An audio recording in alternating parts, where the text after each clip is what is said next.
hay una experimentación y contrario a lo que de repente escuchamos o leemos, no siempre el enganche se da desde el primer instante. Hay muchos factores que entran en juego, desde la personalidad del chico, todo depende de la sustancia. Y también acá otro punto que es importante de mencionar es que el consumidor o la consumidora generalmente no se van a dar cuenta de este cambio, sino es las personas que lo rodean quienes empiezan a identificarlo.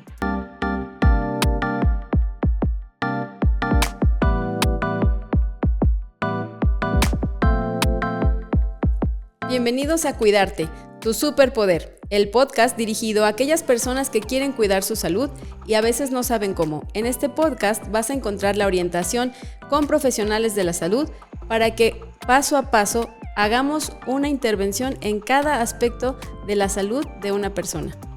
En esta ocasión, tengo de invitada a la doctora especialista en adicciones, maestra en ciencias médicas e investigación y doctora en salud mental, Cristina Montserrat Flores Guerrero.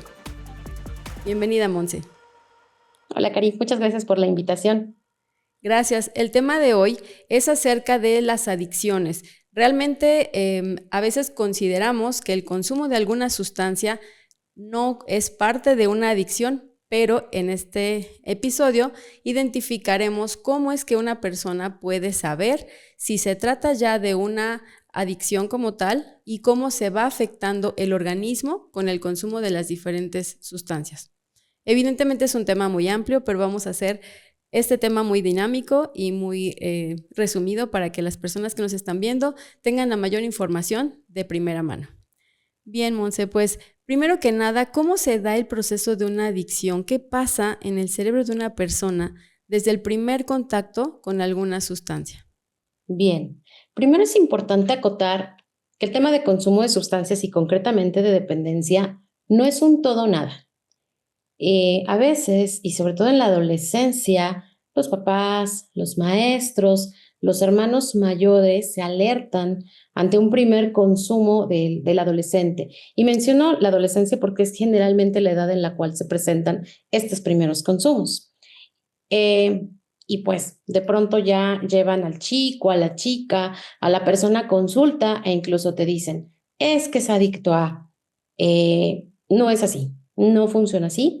Hay un primer contacto, hay una experimentación y contrario a lo que de repente escuchamos o leemos, no siempre el enganche se da desde el primer instante. Hay muchos factores que entran en juego, desde la personalidad del chico, los antecedentes o de la chica, los antecedentes que ellos puedan tener, padecimientos incluso en la familia, antecedentes de consumo de sustancias también por parte de los papás, de los abuelos, de los hermanos y el núcleo en el que el adolescente o la adolescente se mueve. ¿Qué pasa en un primer consumo? Puede pasar todo o no puede pasar absolutamente nada. Mucho tiene que ver con la expectativa que ellos y ellas tienen en torno al consumo. Y muchos adolescentes en la consulta nos comparten, nos dicen, probé X sustancia y la verdad es que no sentí nada. Y en cambio hay otros que te dicen, me sentí muy contento, me sentí muy relajada. Tiene mucho que ver con esta, digamos, dinámica en la cual se da. Casi siempre la impronta, es decir, el recuerdo que se va a generar es del ambiente bajo el cual se dio el consumo.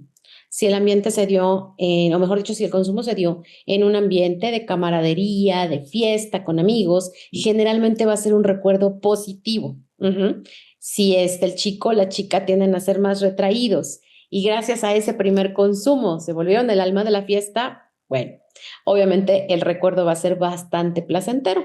Además de que recordemos que la gran mayoría de sustancias, no todas, pero sí, la gran mayoría tienden a liberar la sustancia que es la responsable del placer, que es la dopamina. Los niveles de dopamina que se liberan en el cerebro son elevadísimos y eso genera que todavía el placer sea más fuerte. Entonces, el primer cambio que se da en este primer consumo puede ser ese, un placer muy alto.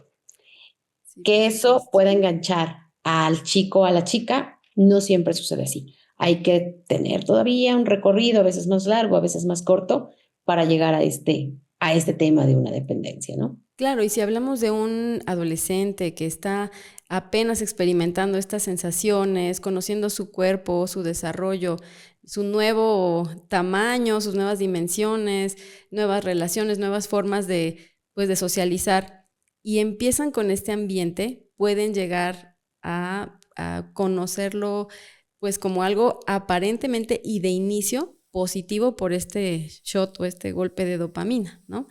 Pero bueno, lamentablemente de ahí se viene a una cadenita de consumo y que Ujú. pues va a ir afectando físicamente y mentalmente a su salud. ¿Cuál sería como uno de los daños que ya se empiezan a generar cuando el consumo ya es una forma recurrente en su organismo? Claro. La verdad es que mucho depende de la sustancia.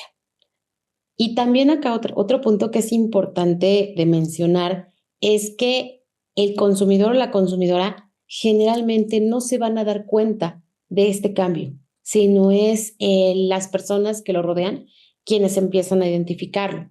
Uno de los primeros cambios que se van a presentar y daños al organismo, no tanto en la parte física, sino en la parte emocional, son los cambios en la conducta. Tienden a volverse irritables, tienden a explotar al mínimo Frustración, ¿no? comentario. Sí. Exacto. La baja tolerancia a la frustración, que de por sí es una característica en la adolescencia. Recordemos cuando éramos adolescentes y pues habíamos algunos Nos que tienen chocaba por que ahí nos el mecho dijeran corta. cosas. Exacto. Y esto se exacerba. Pero él o la adolescente o incluso el adulto no se dan cuenta de estos. Los que lo perciben son la familia. Hablando de la parte física o de algo que se va a hacer evidente, una de las primeras cosas que se altera es el ciclo del sueño. Y vamos a ver que se les va a alterar por completo. Vamos a ver personas, vamos a ver adolescentes que se desvelan y que están durmiendo más durante el día. Ajá, es esa alteración del ciclo circadiano.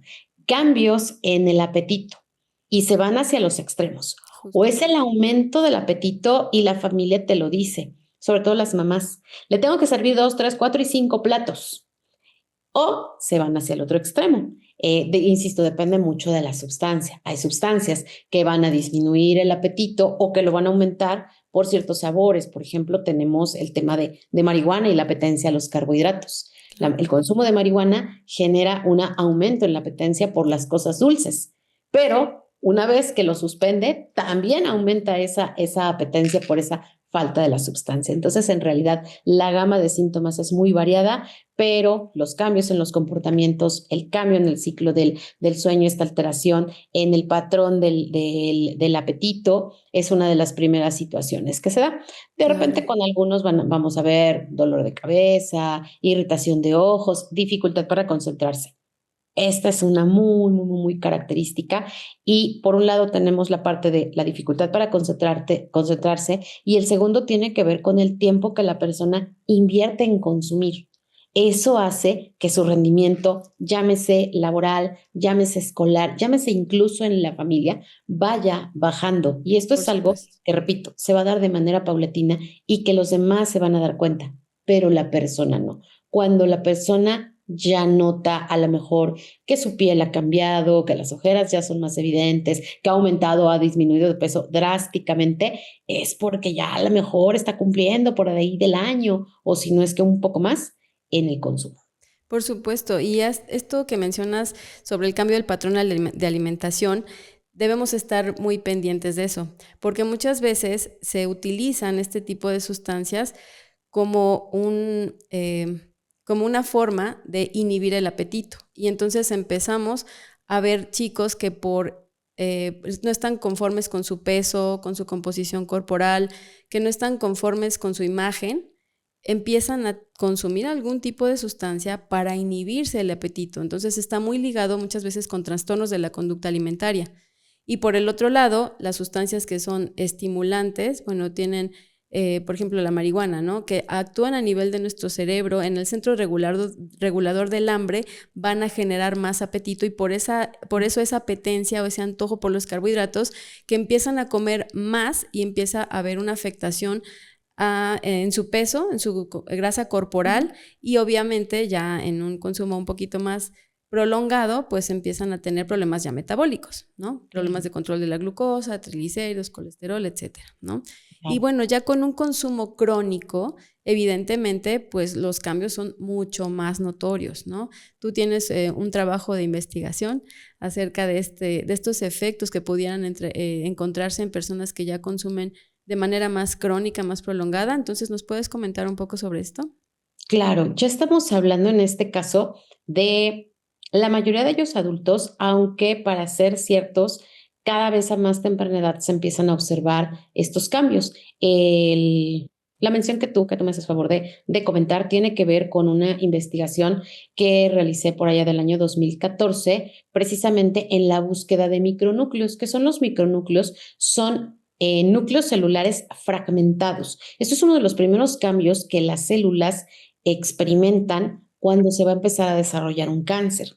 Y esto concretamente nos centramos en aquel trabajo, esta presencia de micronúcleos en la cavidad bucal, en la saliva y en las células de la lengua, principalmente de consumidores de alcohol, de tabaco, de marihuana y de solventes. ¿Por qué? Porque es un cambio esperado y la literatura lo reporta, que cáncer de hígado por consumo de alcohol, cáncer de pulmón o de piel, hoy se sabe, por consumo de tabaco. Sin embargo, marihuana era una sustancia que aparentemente, y estamos hablando que eso todavía hasta hace como unos 15 o 20 años, se pensaba que no tenía ninguna relación con el cáncer. Y hoy se sabe que sí, con cáncer de mama principalmente, en mujeres y en hombres. Claro. El hecho de que el hombre no tenga desarrollada la glándula mamaria como nosotras no significa que esté libre de riesgo. ¿Es menos? Sí, totalmente de acuerdo. Cuando en una mujer hay una posibilidad de un 50 o un 70%, en los hombres hay una posibilidad de un 1%, pero no es cero, es uno. Así es. Exacto. Y bueno, en el caso de solventes también se ha observado estos cambios compatibles con cáncer en la población que nosotros trabajamos acá en el estado de Puebla. Por fortuna fue mínima la cantidad que encontramos, pero no fue cero. Sí hubo ahí cierta presencia y esto nos habla de que sí hay cambios con respecto a cáncer.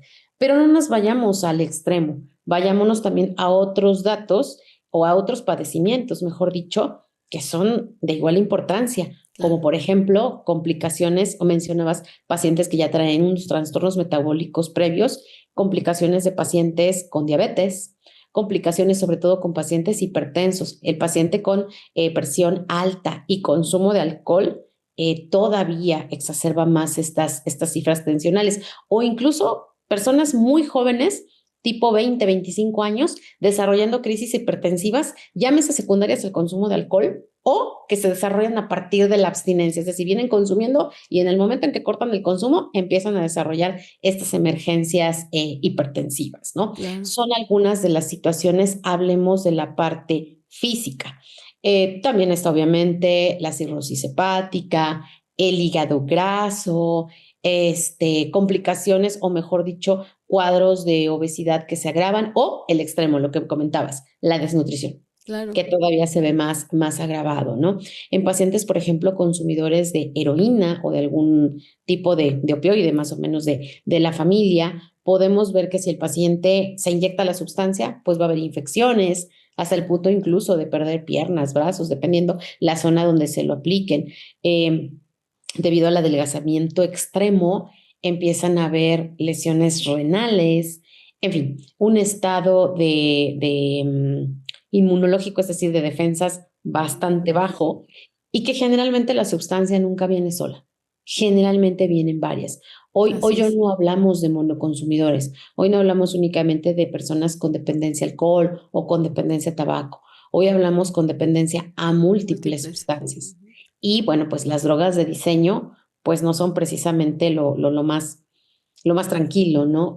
Los cuadros de no solamente de brote psicótico. ¿Cuál es la diferencia entre un brote psicótico y un trastorno psicótico? Un brote psicótico es que en el momento del consumo se presentan las alucinaciones, las ideas de me van a hacer daño, cosas así, y resuelven con la misma, mientras que el trastorno psicótico son estas mismas síntomas, pero que se establecen ya a lo largo del tiempo y que en muchas ocasiones no se quitan ni suspendiendo el consumo y con medicamento cuesta bastante trabajo. Entonces, si a esto le vamos agregando cada vez más cosas, veremos que en realidad no hay un solo órgano que no se ve Que no se afectado. afecte, sí, por supuesto. Sustancias como el alcohol y la cocaína son letales para el corazón. Entonces, a lo mejor uno en este escenario se imagina o piensa que con una dosis la persona va a morir y la verdad es que no es así, pero sí puede presentar muchísimas complicaciones. Pero repito, a veces tienen que ser ya por muy largo tiempo para que la persona se dé cuenta, ¿no? Sí, por supuesto. Y algo que tal vez de inicio, como lo mencionas, no se nota, Ujú. pero la afectación en el estado nutricional, hablábamos en otro episodio acerca de la salud bucal y todo lo que entra por la boca, ¿no? Muchas de las sustancias entran precisamente por ahí. Entonces, fumadas, tomadas, como sea, están entrando desde nuestra boca y van contaminando completamente todos nuestros órganos, nuestro tracto digestivo, generando Exacto. disbiosis y a lo mejor al inicio podemos empezar a tener alteraciones en la microbiota, problemas de absorción de nutrimentos, de utilización de nutrimentos, problemas carenciales que ya se empiezan a ver reflejados más adelante como anemias, este tipo de deficiencias y que obviamente de inicio pues no van a impactar con un solo consumo, pero si se vuelve algo recurrente, pues indudablemente van a tener una repercusión mucho mayor, ¿no? Y bueno, ¿cómo se puede determinar o clasificar que una persona ya tiene un problema de adicción o en qué momento se recomendaría ya acudir con un especialista para pues empezar a atender, ¿no?, este problema? ¿Cómo puede identificar las personas que nos están viendo que alguien ya está consumiendo de una forma que ya es una dependencia? Muy bien. Esta parte es muy interesante, justo por lo que comentábamos en la primera pregunta, ¿no? El hecho de en un primer consumo encontrar la adolescente y lo llevan y dicen, es que es un adicto, es que es una adicta. No, es para alarmarnos, sí, pero no es para estigmatizar, porque eso ahuyenta más a la persona. Como decía en un principio, en adicciones no es el todo o es el nada, es todo irse desarrollando a lo largo de un tiempo. Hoy la literatura y los criterios diagnósticos nos hablan de un año, pero tampoco significa que me voy a esperar el año, hoy lo cumplió y ya hoy le digo que busque ayuda o le acompaño en la búsqueda de ayuda. No, en realidad la ayuda se debe de buscar de preferencia desde que se empiezan a ver cambios en el comportamiento, porque como acabo de decir, generalmente es cuando coincide con que está empezando a consumir. Anteriormente decíamos que con cumplir los criterios la persona ya tenía una adicción, ya tenía una dependencia. Y hablábamos de que cada vez aguantaba más, es decir, antes con una cerveza ya me sentía yo muy mal, hoy me aviento el six completo y no pasa nada. Eso se llama tolerancia. Y por el otro lado está el síndrome de abstinencia, que significa ese conjunto de síntomas que se presentan cuando se suspende el consumo de la sustancia y que solamente se controlan volviéndola a consumir, como por ejemplo la cruda.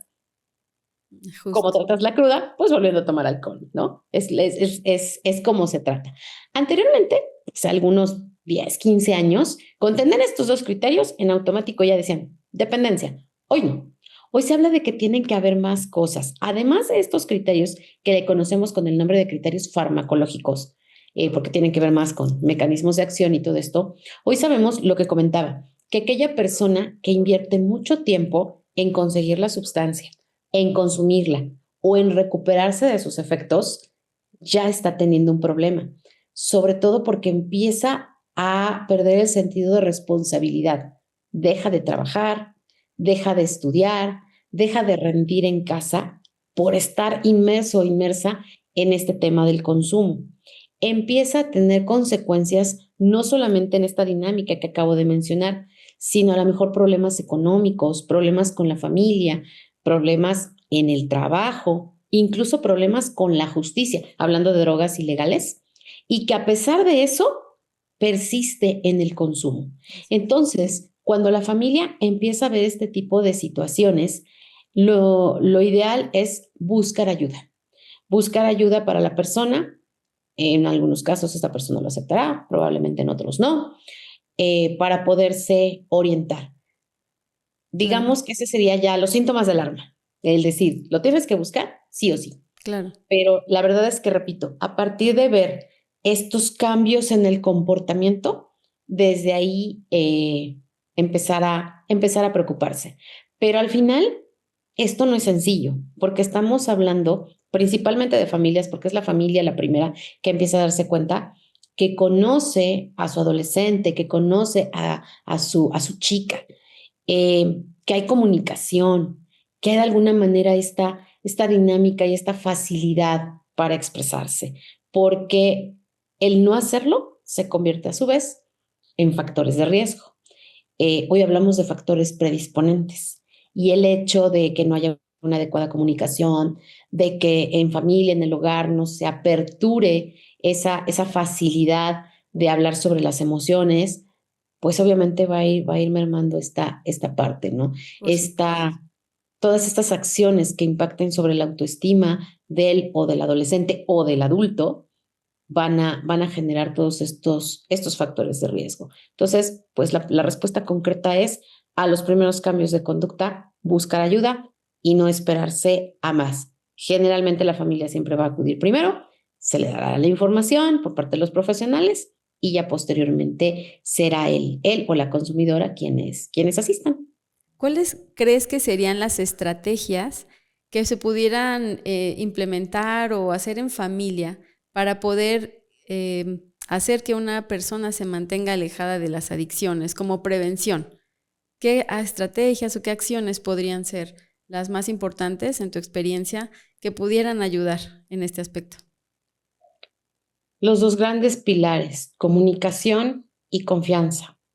Abrirse a la posibilidad de escuchar al o al adolescente, sus inquietudes, todo aquello que le preocupe, no minimizar, no normalizar.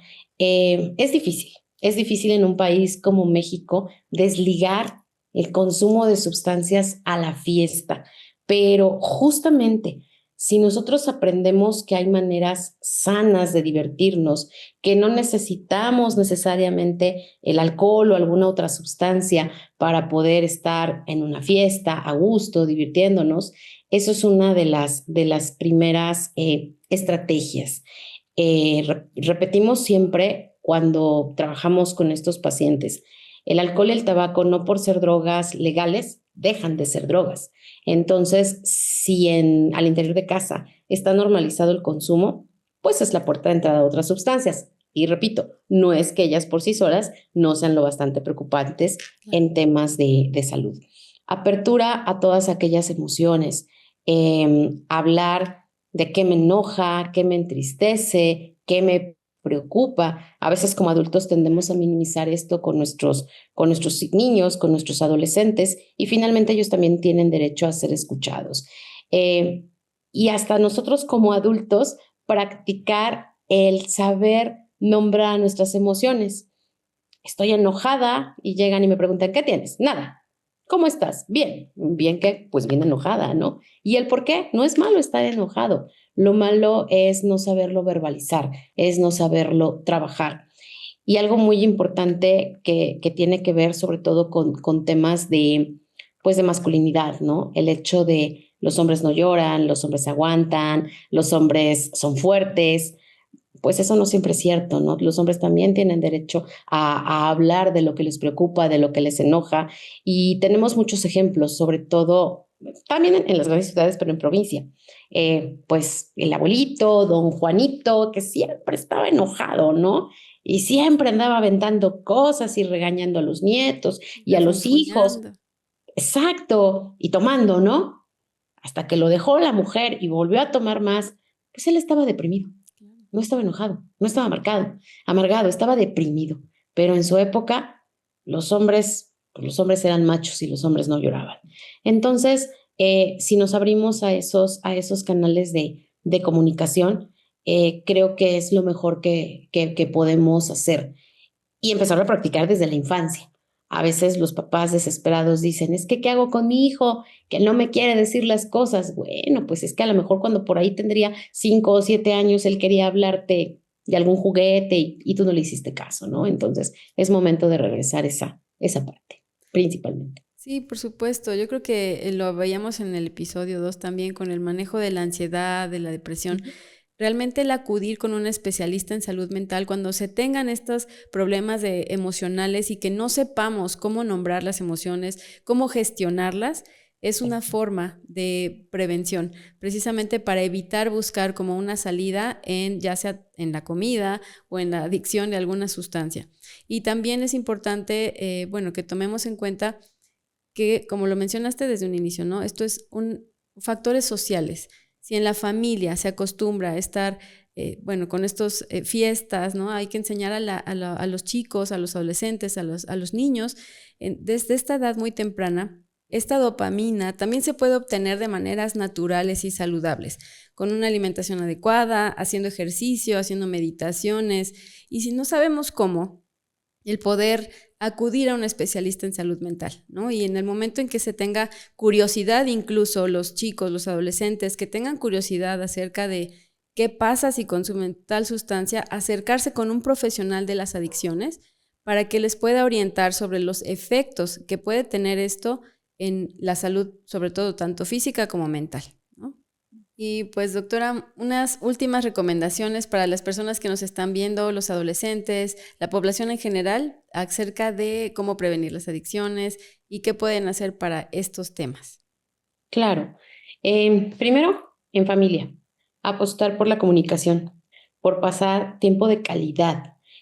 A veces por temas de escuela, de trabajo, de repente no nos es posible platicar, buscar esos momentos. A lo mejor ya no podemos coincidir a la hora de la comida, pero quizá antes de irnos a dormir, algún momento en la tarde, fin de semana, hablar de nuestras preocupaciones, de las emociones, de lo que sentimos, de lo que pensamos, no minimizar ni dar por hecho lo que los adolescentes puedan pensar. Aprender, como decíamos hace unos momentos, a divertirnos de manera sana, quizá practicar caminata, algún juego, algo que podamos hacer en familia precisamente para convivir y como decíamos, pues para liberar dopamina de manera natural. En cuanto a los adultos, en cuanto a los adolescentes, la presión es mucha. De repente, pues hay amiguitos, hay compañeras que ya están experimentando y que atraen. Sabemos que en la adolescencia, pues puede más la imagen del compañero, lo que es la imagen del par, contrario a la familia. Sin embargo, si tú tuvieras la posibilidad de ver cuál es la historia de estas personas que a lo largo de su vida continuaron consumiendo, créeme, no es una vida fácil, no es algo de lo cual fácilmente se pueda salir. Entonces, hay opciones.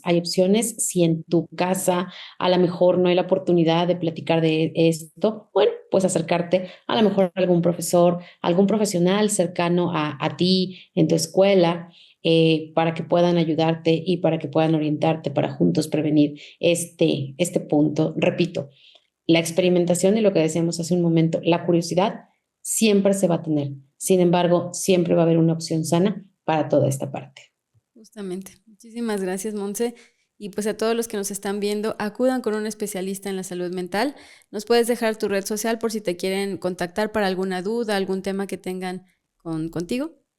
Sí, claro que sí, con mucho gusto a través de Instagram, monsefg81, por ahí podemos anotarles el usuario para que puedan mandarme mensaje directo, a través de ahí platicar, resolver dudas, llámese tanto para adolescentes como para adultos. Repito, el tema consumo de sustancias y las complicaciones que trae es algo que tiene para todos los grupos de edad, para todas las personas, no hay una sola persona exenta y todos podemos recibir la ayuda.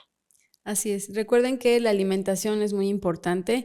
A veces no tomamos en cuenta, ¿no?, que todas estas exposiciones al humo del cigarro, a lo mejor indirectamente, que los niños, los adolescentes están con un familiar, un adulto que está fumando, que está consumiendo alguna sustancia, que emite vapores, toda esta exposición se llaman especies reactivas de oxígeno, son sustancias oxidantes para ellos, les afectan también en su salud. Entonces, pues bueno, no perdamos de vista que una alimentación saludable, adecuada, equilibrada, pues también nos va a ayudar a prevenir algunas otras enfermedades, además de evitar todo este tipo de consumo de sustancias, ¿no? Entonces, pues muchísimas gracias, doctora Monse, por estar aquí con nosotros. Recuerden que esto es cuidarte, tu superpoder. Cuida tu salud, sígueme en las redes sociales, activa la campanita, suscríbete al canal y comparte esta información valiosa con más personas. Soy Karina Barba, nutrióloga clínica. Sígueme en mis redes sociales, Instagram y Facebook como nutrióloga Karina Barba.